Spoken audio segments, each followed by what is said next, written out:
From Hagee Ministries Television Studios, today on The Difference, join Matt and Kendal Hagee as they discover the topic, A Mandate for Freedom, with the president and founder of First Liberty, Kelly Shackleford. These pastors who think, oh, I don't want to get involved in that, that's like political. It's not political, it's about freedom. People have to wake up or they're not going to have their freedoms.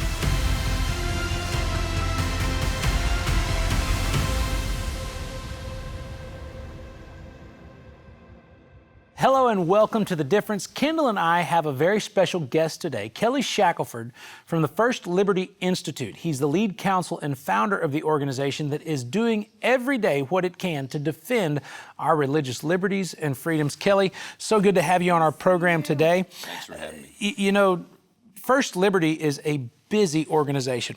As a matter of fact, I heard you list some statistics of the work you were doing 10 years ago and the work you're doing today. What kind of increase have you seen? Well, I think 10 to 11 years ago, we had a total of 48 cases. Last year, we had 321. Wow. This year, it's going to blow 321. So, I mean, it's just increasing. The attacks on religious freedom in our country, unfortunately, are increasing each year. Well, and that's what I think is very important to pull out of that statistic is it's the volume of effort that is required to defend religious freedom. That's what First Liberty does.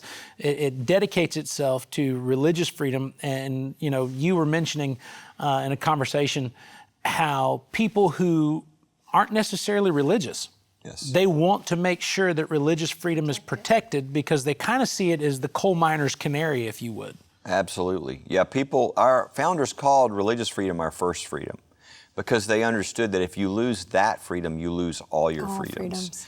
And, you know, a lot of people don't understand this, but I think a good example is a number of years ago, and I have this happen a lot, a guy by the name of Peter came up to me after I talked, and he said, I'm not religious like you are, but I'm a dual citizen of the United States and Czechoslovakia. He said, and I think that what you guys are doing is the most important thing anybody's doing in this country. He said, I saw this happen. They took down all the religious symbols in Czechoslovakia, and within 2 months, we all lost our political freedoms. And he handed me a check for $5,000. He said, I'm going to be supporting your ministry from now on because I know what happens when you lose religious freedom. This is a guy that's not a person of faith. Correct. He just understands the connection. And for people who don't understand kind of why that is, the best way I could summarize it is the one thing that a totalitarian regime can never allow are citizens who hold an allegiance to one higher than the government. So whenever you see this oppressive regime coming in, the first flashpoint will always be these people who won't bow their knee to the government. Correct. And so if you lose there, you'll lose everything. And that's why it's our first freedom. And so it's what you watch in a country. It's sort of the barometer, right? It's what you watch to see, are you in danger of losing your freedoms? And so the fact that our attacks are going up, up, up, up, tells us that there are dangers and that we're in a real battle right now. And, you know, some people discuss it quite often, and then other people somewhat either want to deny it or turn a blind eye to the reality that there is a group of people in the United States today that their agenda is total control of every individual life. Yes. They want to tell you where to go, what to do, what to wear, what to take, what not to take, what to say, what not to say. You can give it a broad brush with woke. You can call it anything you want it to, but the end result is it's coming down to control.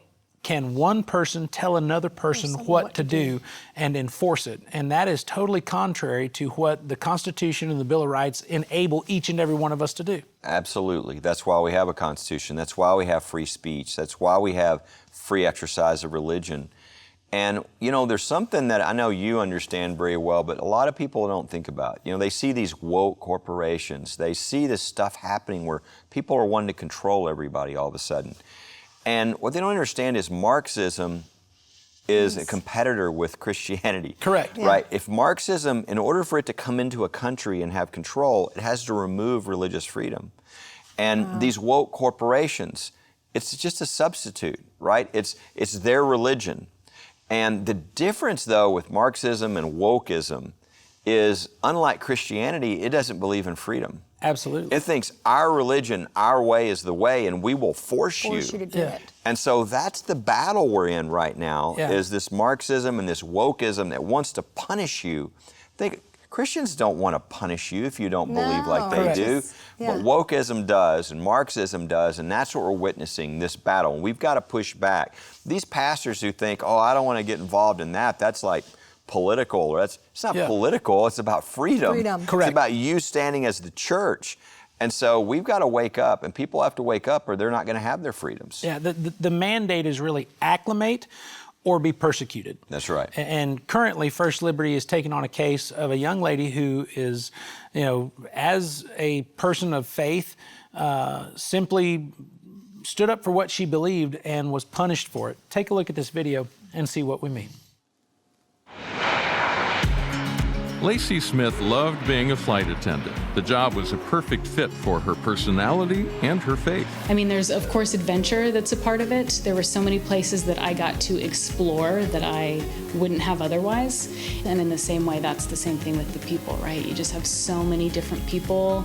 And so just kind of being there and serving in a way, when you think of, Jesus and the servant leadership, just being able to serve in a way that just met their need where they were at. She worked for Alaska Airlines, a woke corporation, so she was not surprised when a notice appeared on an employee-only page. So it just caught my eye because they had just posted it, and the title was Alaska Supports the Equality Act. H.R. 5, the Equality Act. That is a deceptively named bill in Congress. The large print may trumpet equality, but the fine print destroys important legal protections for people of faith. What we're seeing now in the name of equality for people is equality for some, right? That it's believe what I want you to believe or you're canceled. So she posted a comment. As a company, do you think it's possible to regulate morality?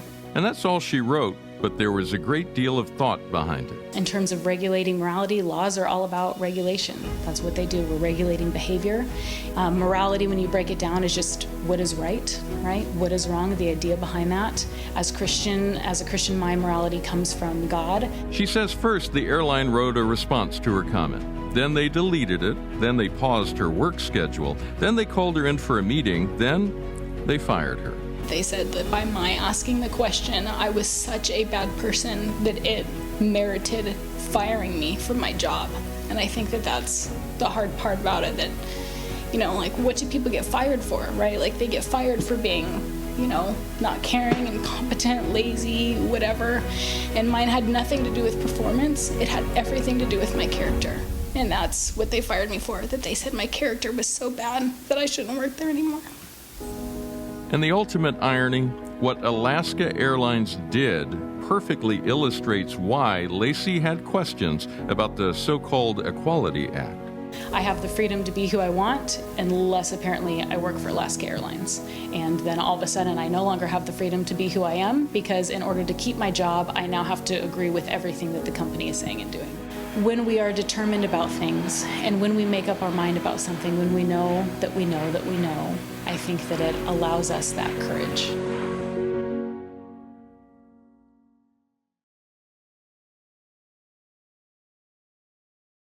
So Kelly, First Liberty has taken on Lacey's case, and it's really kind of interesting that it's a case against the Equality Act that she's actually having to stand up and defend her faith and her freedom over. It shows that the Equality Act is very deceptively named. The Equality Act, if people don't know what it is a proposal in the federal Congress that would say that in every situation, in every law, whether it's housing, whether it's employment, I mean, you conceive of everything. Yeah. LGBT always trumps religious freedom. And specifically in the legislation, it removes from every American the protection of religious freedom under federal law. So it is a really radical whole idea. And then the idea that they posted something at Alaska Airlines and said, we really love this act. We want everybody to get behind it. We would love your feedback. And she asked a question. And she gets fired. And we have another flight attendant like her who said, as a Christian, I've got real questions. They fired her too. Because they didn't acclimate. That's it's right. Acclimate or be punished. And this is so contrary to the nature of our foundational liberties, because our whole country was created for discourse. Yes. Let's discuss it. I have my perspective, you have your perspective. This is freedom of speech. And once we discuss these things, then we'll decide how best to work on a more perfect union instead of see it my way or you're out. Well, and that's the thing that's so unique here. The frustration with many Americans is they're watching these woke corporations do things to people, and there's no real response, because free speech is protection against the government. Correct. And these are corporations. But in this case, there is something that could be done, and that's because we have federal law that says you can't discriminate in the workplaces on the basis of religion. So you can't say, we'd love your comments unless they're Christian comments, and then we're going to fire you. Yeah. So this is the first sort of woke corporation type case that is clear law on, and that I think we're going to really send a signal to every other corporation that you do this to people, you will pay the price in the United States of America. Jesus said this to the disciples in Matthew 24. He said, take heed that no man deceives you.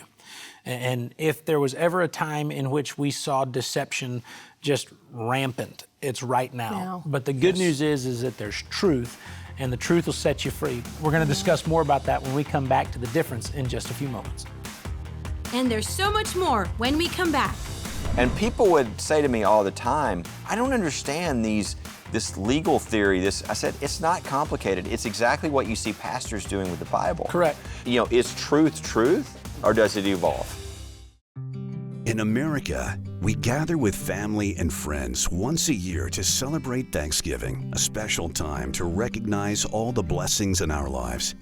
As you enjoy the warm welcome of home, friends, and family, remember to share God's love and the true meaning of gratitude this Thanksgiving season. For your support, we will send you specially selected recipes from Diana Hagee's cookbook, Not by Bread Alone, together with a wooden display block and our Western Wall ornament from Israel. For your gift of $200 or more, we'll include Diana's commemorative edition of the Not by Bread Alone cookbook and accompanying cheese board and dish towel. From everyone here at Hagee Ministries, happy Thanksgiving.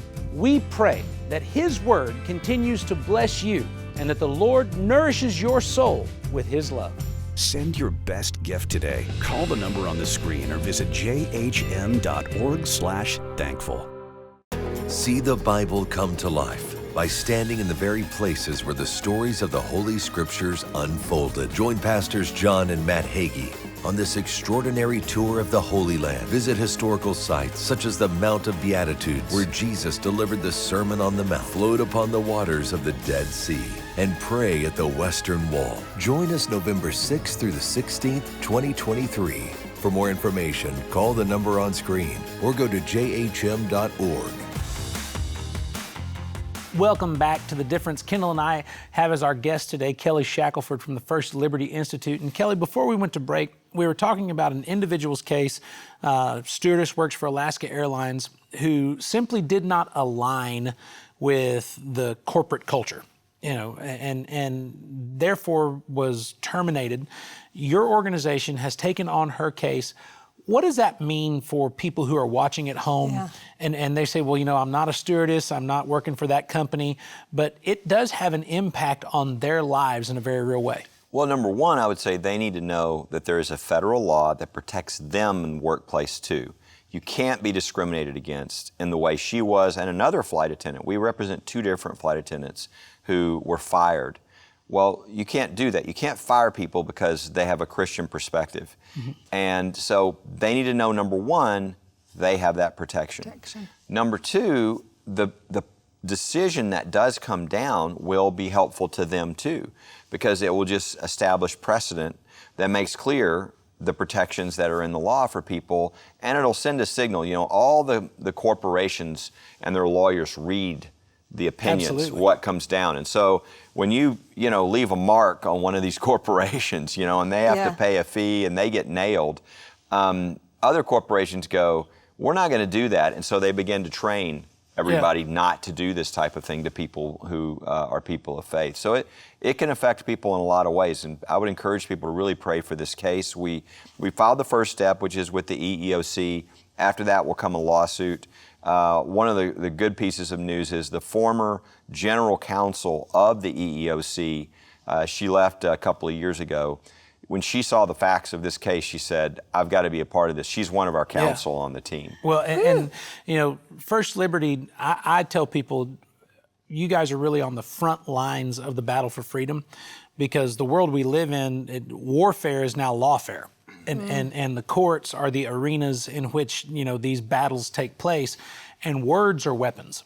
Absolutely. And so whenever you hear something like the Equality Act, it's like sugar and poison, because everybody says, well, it sounds sweet, Sounds good. but it's actually very detrimental, because it becomes the weapon that is going to be utilized to define hate speech in the future. You know, I've heard my father say for generations, you know, there will come a day when, if certain liberal agendas get to have their way, reading the Bible will be outlawed. You know, because according to things like the Equality Act, if you get up and you read the Bible's perspective on male and female, or you get up and read the Bible's perspective and the truth about marriage, that He created them male and female in His own image, you could be considered utilizing hate speech. As outrageous as it sounds, this is where it starts. That happened. What you described happened in Canada just a number of years ago.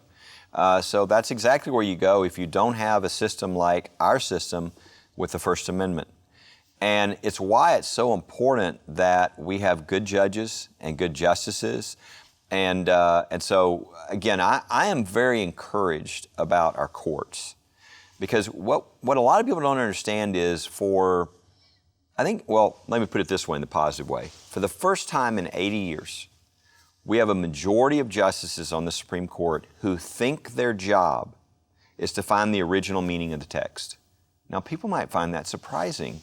What do you mean? Yeah. You mean the other justices didn't think that their job was to find the original meaning? No. Yeah, they interpreted it. That's right. It's a living, breathing document, okay? Which what they were saying is, we need to look at today and what people believe today, and we need to shift, okay? Correct. And people would say to me all the time, I don't understand this legal theory. I said, it's not complicated. It's exactly what you see pastors doing with the Bible. Correct. And so it's this evolution, you know, is truth, or does it evolve? And that's just like you see pastors that, I need to read this Bible differently because today is different. Yeah. That's exactly what the judges, they reflect the same culture. But that's a huge change.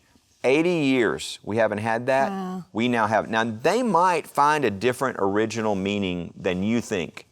But their goal is to find the original meaning. And what you'll find if you watch the opinions now is it's carrying them back to the founding principles.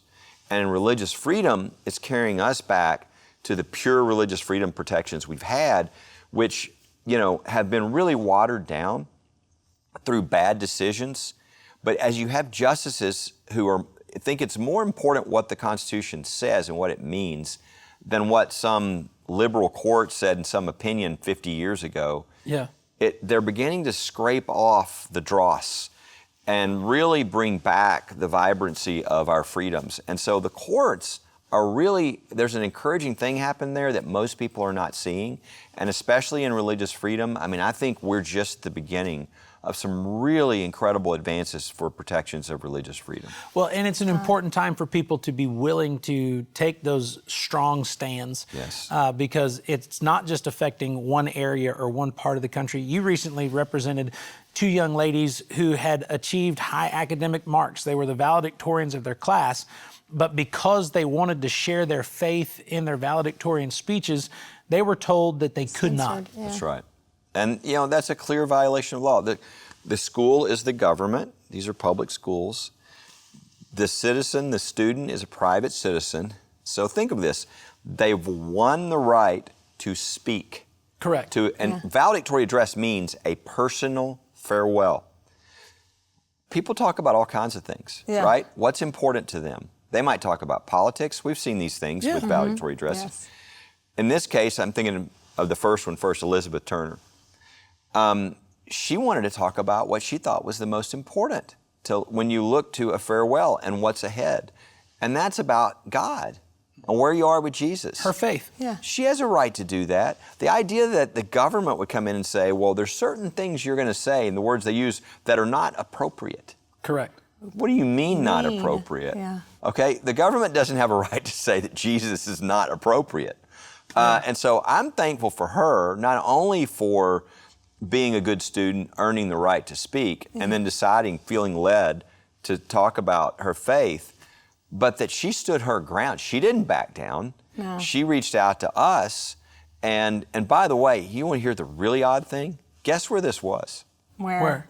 This happened in Hillsdale, Michigan. You're kidding. Hillsdale College The is one location of Hillsdale College. Great, but this wasn't the college. Yeah, this is a was public school. a public school. So it's amazing. This is everywhere. Okay, and this is happening maybe in your backyard and you don't know it. Some student being told, and most students just go, well, Okay. yeah, if they say so, good for her for standing up. But this is what's happening to students across the country. We need to educate these students as to their freedom. I'll tell you a funny story. A number of years ago, we had a student, he wanted to form a Bible club at his school. They had other clubs, he wanted a Bible club. And he went to his principal, and the principal said, well, you know, I don't think so. We don't have religious clubs here. So this student went, got our information, went back to him. Good student, got our. He said, I have a right to have a club. And he said, I'll ask the School board. And so he reached out to the attorneys. Yeah. And I love this, because what the attorney said, and this is the kid and his mom telling me this story, said, the principal said, well, I did talk to the attorneys. Well, what did they say? They said, are you kidding me? Do you know what First Liberty will do to us if we deny this club? And I was like, yes, success. That's what you want. We need this to happen without anybody having to do anything, because people are standing on their freedoms. They know what their rights are. And that's the crucial thing. If people just know what their rights are in a vaccine mandate situation, in their employment, in their school, this country was built on religious freedom, but if we don't stand for those, they'll be taken away. Well, if you're interested in defending religious freedom and you're interested in handing a better tomorrow to your children and your grandchildren, I want you to go to firstliberty.org. It's a great opportunity for you to find out more about how you can join the front lines of the fight for truth in the next generation. We'll be right back after this. And when we come back, and then the governor said that they were going to send police officers to every church on Easter Sunday. Their license plate would be written down of any car in the church parking lot, and their homes would be visited by police, and they would be quarantined for 14 days. The life of a child is precious in God's eyes, and the gift of life is something you can become a part of today. We at Hagee Ministries are offering you the opportunity to change the life of a child and mother by becoming a legacy partner. As a legacy partner, your monthly gift supports the Sanctuary of Hope, that is a one-of-a-kind safe haven that provides a home to single expectant mothers and offers resources that will enable them to find success in their communities. The Sanctuary of Hope exists to provide a loving, safe environment where both baby and mother can receive the education, care, and hope they so desperately need. When you partner with us, our legacy becomes your legacy, and together we are impacting lives and transforming nations for Jesus Christ. There has never been a better time to share the love of Christ with a mother and a child than right now. Become a legacy partner today. Call the number on the screen or go to jhm.org/partner.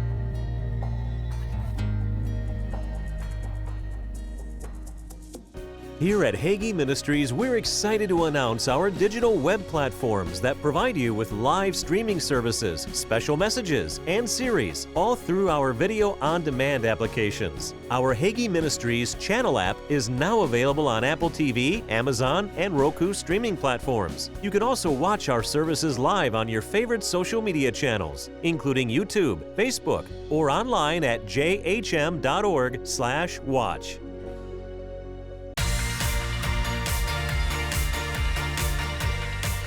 Be the victories that our country is having. Trying to pack the Supreme Court and the other justices tonight. And even during a pandemic, that Constitution prevails.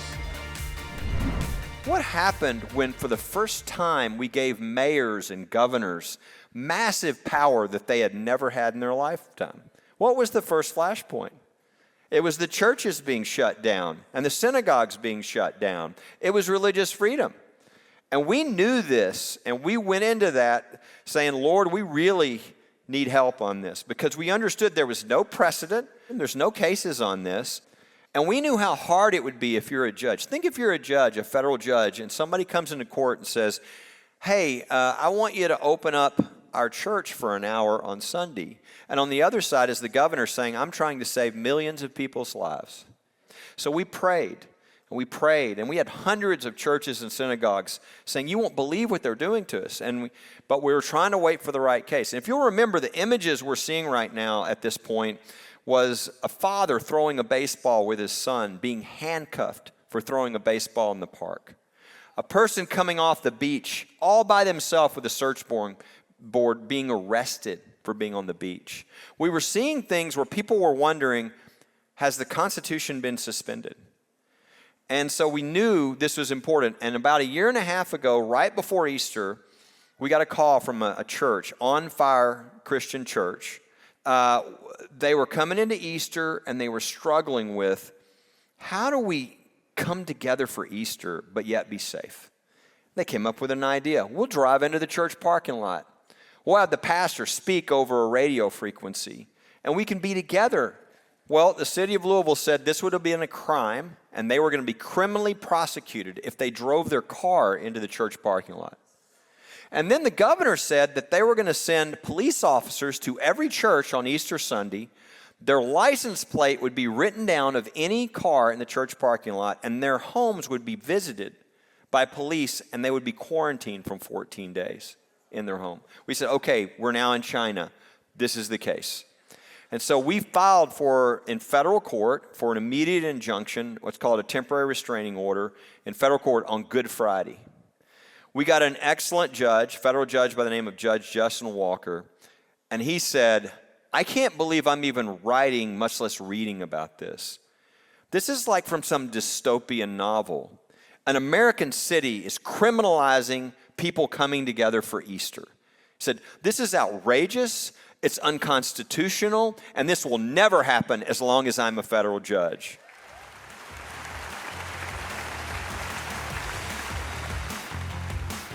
We're so glad you joined us today. Do you want to learn more about this important topic? Here's a glimpse of our next episode. If you look at what's happened to countries who have gone into tyranny almost immediately, it's through court packing. It's incredibly dangerous. I think it's the one thing that if it happens in the United States, our country's over. Now more than ever, it's important for you to know what your First Amendment rights are, how to defend them, and how to stand up for your faith in this day and age. Kendal and I want to thank Kelly Shackleford for being our guest and encourage you to find out more information at firstliberty.org. If you'd like to find out more information about the things that are happening here at Hagee Ministries, you can go to jhm.org, and we look forward to seeing you very soon right here on The Difference.